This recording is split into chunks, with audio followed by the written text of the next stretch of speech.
Hello, hello, and welcome to another episode of Lead with Less. This episode is all about the power of deciding, and this was an episode that I thought would be a really great episode to do a short and sharp reminder on why it's so important to be the decision maker in your life, or at least to be actively making decisions in your life.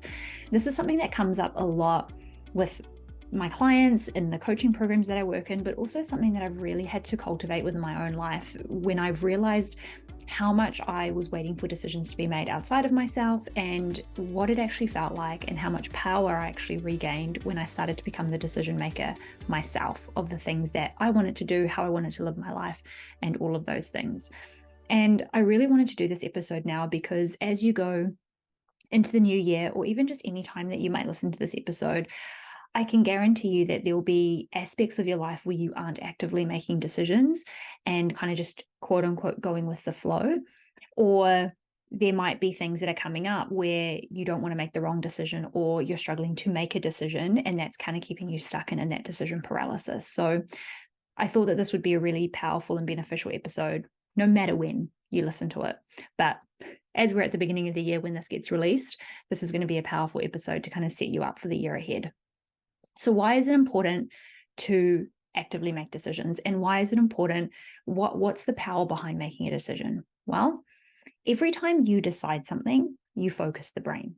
Every time you decide to either do something or not do something, your brain goes, okay, this is the focus. This is now what we're prioritizing. This is now what we are going to move towards.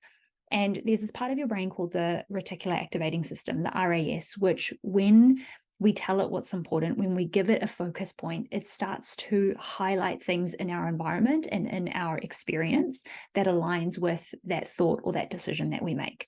And so when we are actively making decisions on where we want to go and who we want to be and the things that we want to do, the reticular activating system works with us to show us opportunities, options, pathways. It creates those serendipitous moments to help us gain and create and do what we want to do. And this is where, when people go, oh, it was just right time, right place. Yes and no. Often, when the right time, right place kind of luck thing happens for people, there has been a decision point that they've come to, which they've made to go, this is what I want to do. This is what I want to create. This is what I want to have, which then the brain goes, okay, I'm going to look for things that's going to help that come to life. I'm going to look for things that's going to help us move down that path. And that's why there is so much power behind making a decision. Also, not making a decision is an energy leak. Every time we don't make a decision and we kind of just hold off, or we wait, or we are just waiting to see, or we're kind of just waiting to see what happens, or we're just letting life unfold for me, that actually becomes an energy leak because we're not actively deciding what it is that we want, or we're not actively making decisions to help us move forward or help us to create the experience that we want. Very quickly, not making decisions can make our life experience become conditional on what's happening around us. If we decide, okay, this is how I want to feel, this is the experience I want to have, these are the things that I'm going to do to make that happen every day, that is powerful energy. That's power behind the decisions that we're making. And that is going to more likely create more of those situations and those moments to come to life.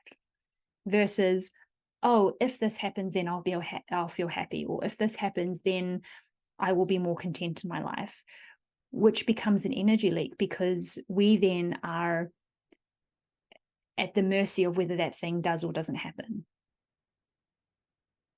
which is not being in power, which is not being the creator of our own experience.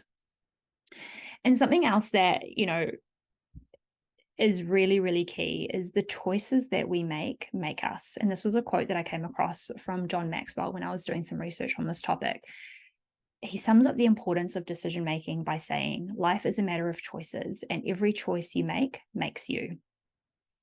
And this is where, all of those other thoughts come up when people say, pay attention to actions, not words, because words can be empty, words can be superficial, they can be surface level, but what are the actions people are taking? Because that actually defines what someone says is important. That defines what people are prioritizing. It's the actions. And so every action is connected to a decision. When you make a decision, you then follow through and you make an action.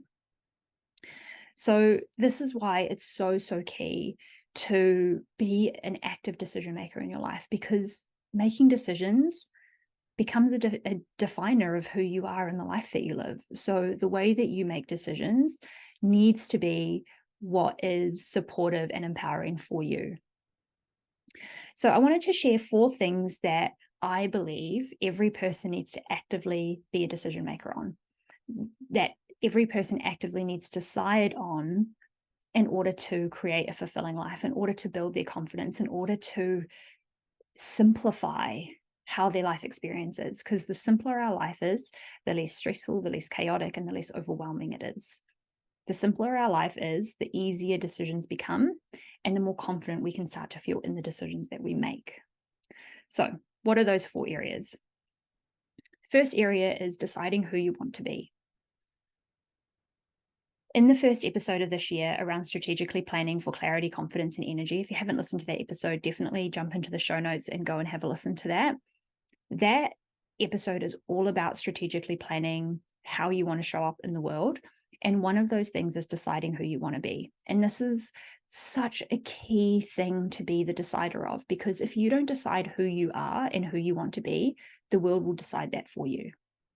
The people around you will decide that for you, your family, your friends, your colleagues, your boss, your work, whatever.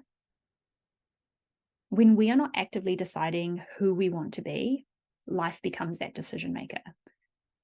And this is where people, years down the track, they kind of have that realization of, I don't even know who I am. I don't even know how I ended up doing what I'm doing, because there's been a lot of unconscious path following, or an unconscious kind of go with the flow type, experience, or even following societal's expectations of who we should be.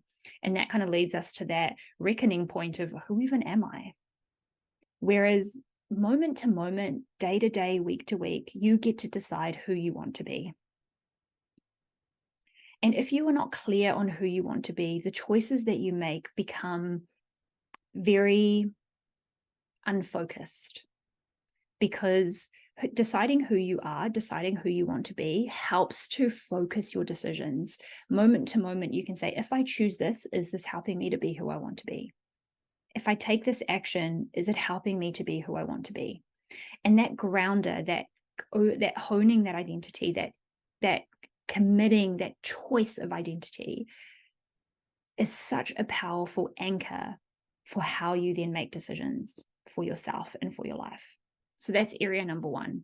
Who do you want to be? Have you actively decided that? The second area, deciding what you value. Because what you value essentially decides what you choose moment to moment as well. So I had a podcast interview with Brittany Wild, which will be coming out soon. And one of the quotes that she shares in that interview is, don't tell me your values, show me your calendar. And this is such a powerful thing, because again, we are on autopilot with how we live our life. We're on autopilot of how we move through our days, because we're not clear about who we want to be, or because we're not really, really anchored into what our values are. Often the people that I work with say like, oh, I value family and I value health. But if I look at their calendar and if I were to really audit their decisions, they're choosing work. They're choosing to work late. They're choosing to work over their lunchtime instead of taking time away and going and having a healthy meal, or going, they choose to stay late and not going to the gym, or they choose to take on an extra responsibility and missing family dinner time. And in the moment, it can feel like a really hard choice to make, because it's like, but my job's paying me and I want to make sure that I'm committed. Yes. And if you say that you value your family, your choices need to align with what you value. So actively deciding and choosing what your values are is really critical here, because if your values are not aligned to the season of life that you're in, to how you want to experience your life right now, it becomes really tricky to then make decisions. It becomes really tricky to go, is this actually more important? Because that's essentially what we're saying. right? When we say like, I value this thing, what we're saying is that thing is so important to me that I would choose it over anything else. But the reality is that more often than not, that is not the way that the choices are going. And living in alignment with values isn't always the easy choice, but it can be the simple choice when we're clear on our values. So you can you can just find a list on the internet of all the value words and go through the process of choosing your top 10 and then going, okay, from the top 10, what are my top 5? And then from my top 5, what are my top 3? There's also another quiz that I use. It's an online quiz called personalvalues.es, and I'll link it in the show notes. And this is a really great quiz that I use in all of my programs because it challenges your values against each other. So you choose your top values and then they start to put them against each other for you to really, really, really get crystal clear on whether that is actually the value that you would choose in that moment. And as I mentioned just quickly earlier, is really making sure that your values are aligned with the season of life that you're in, because there are some that believe that your values stay the same across your whole lifetime, which I personally don't believe, because we don't stay the same across our whole lifetime. Pardon me. We don't stay exactly the same across our whole lifetime. And so it only makes sense that our values would shift and change across that time as well. So every, say, 3 to 6 months, checking in and going, are my current values still what I value? And are the choices that I'm making actually in alignment with what I value? There is so much power around deciding what your values are and deciding that that is going to be how you make your choices moving forward. The third area, or the third thing that I believe everyone needs to actively be the decider on, is how you want to feel. This is something that I talk about in all of my episodes and all of my work, is how do you want to feel? And you can ask this question in any context. So how do I want my work to feel? How do I want my relationships to feel? How do I want to feel within myself? How do I want my life to feel?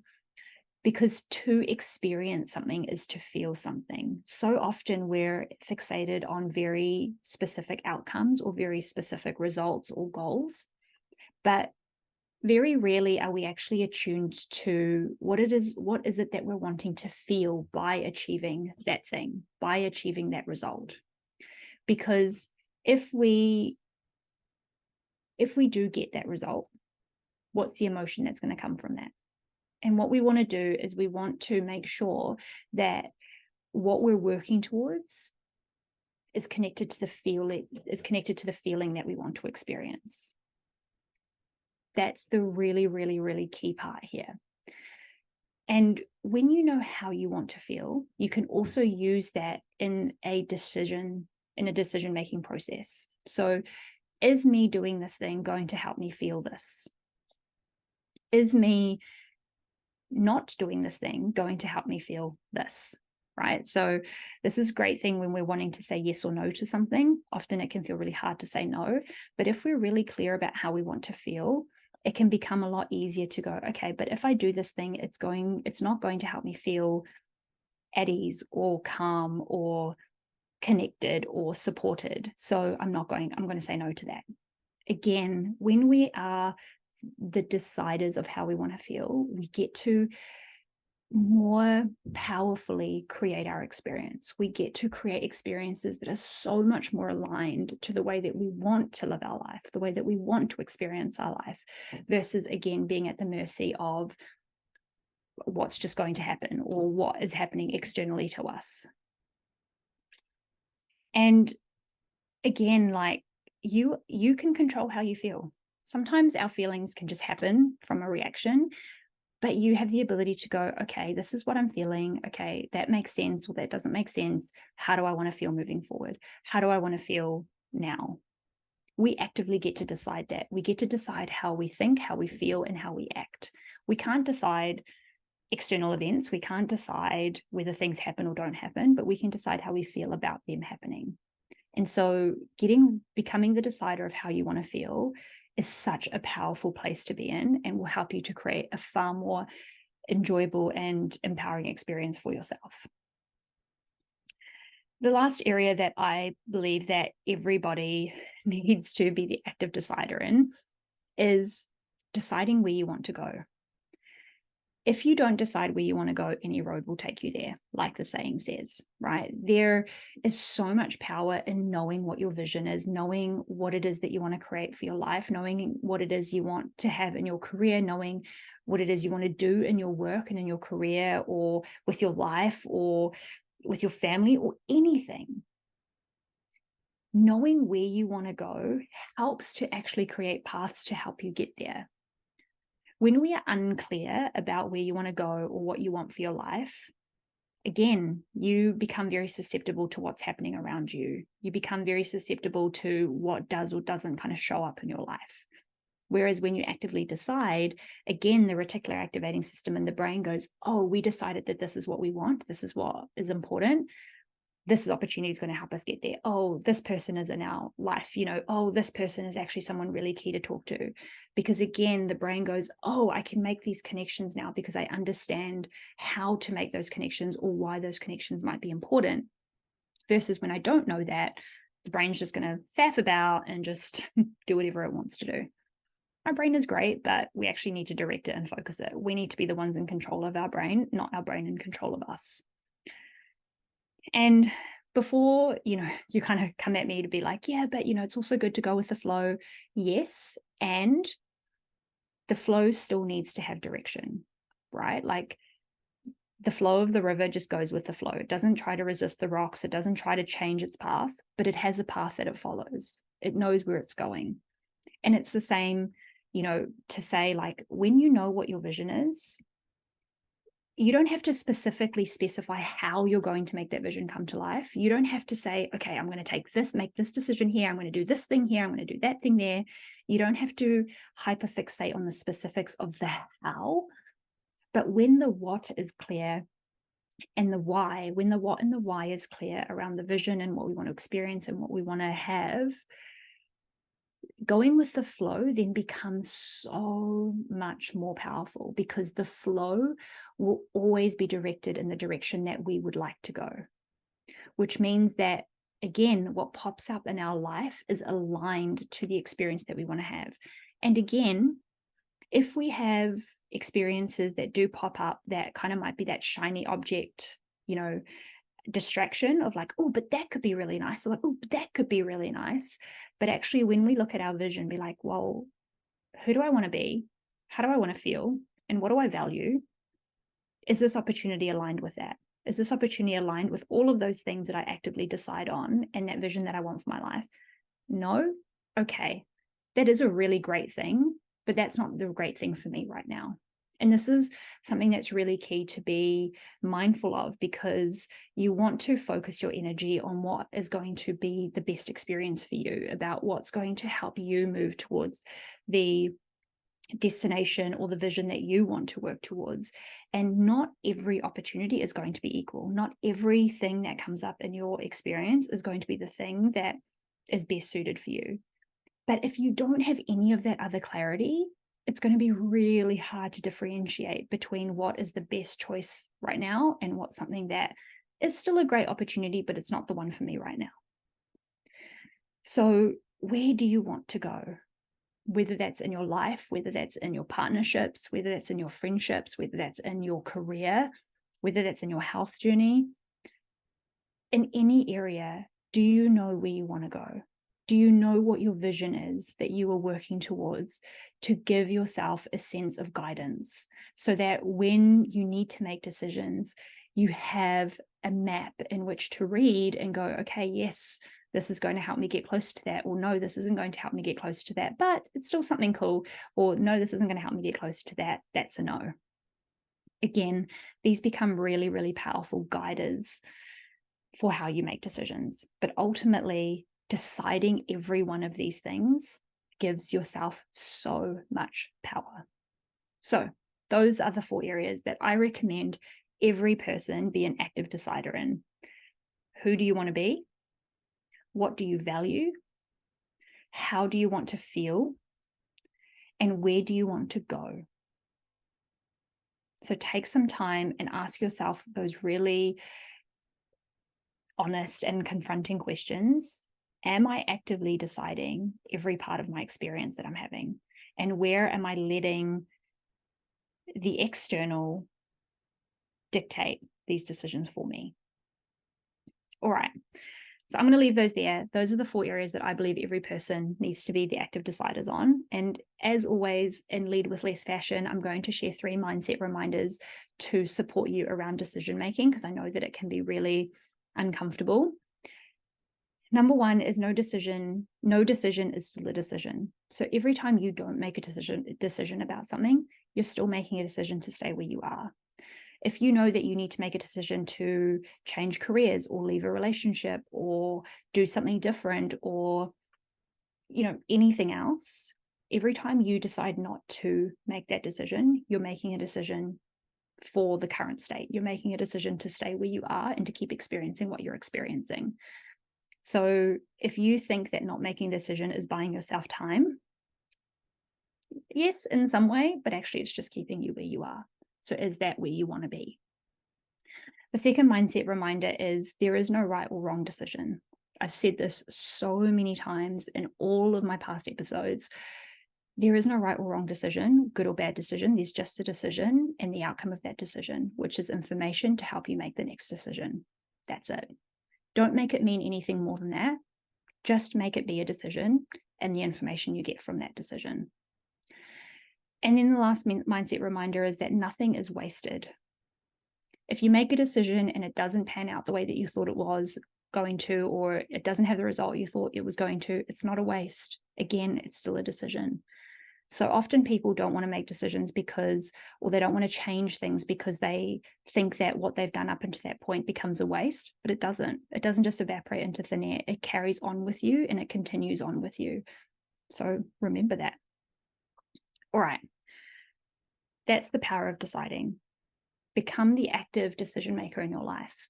Don't let the external world dictate what your life is and who you are and the decisions that you make, because you need to be the decider of that. You need to be the director of that.